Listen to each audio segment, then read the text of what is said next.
I'm Mark Sly, and I'm with Digiance, a company that I own. It's been around since 2008, and we are a small web development solutions company. We've been using CoDev, I think, ever since we started, quite honestly.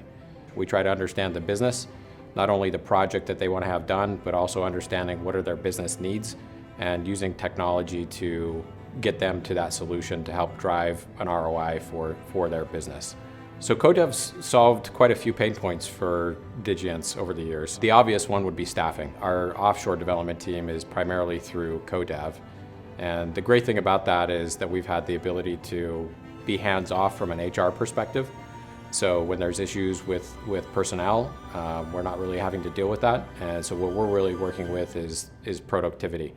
CoDev helps us do what we do best, and that's taking care of our customers. We incorporate them into the team just like any other team member. On Fridays, the team gets together and has lunch together on Zoom. The only rule about lunch is you can't talk about work.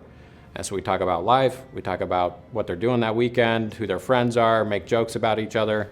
And that's really, helps to build a sense of community with the team. Digiance wouldn't be where it is today if it wasn't for that team of developers that we have with CoDev. We have our first developer that we hired with CoDev. His name's Arby. He's our senior team member. He leads the team. I throw anything and everything at Arby, and I say that in a good way. I know that if I give Arby something that he doesn't know how to do, he's going to figure it out. The Philippines is a great country. The people are awesome. They're super humble. They're eager to work, and it's just a great culture all around. Overall, Digiance is very excited to have the opportunity to work with CoDev. We've grown as they've grown, and I would say it's a win-win. At the end of the day, I think that's all you can ask for.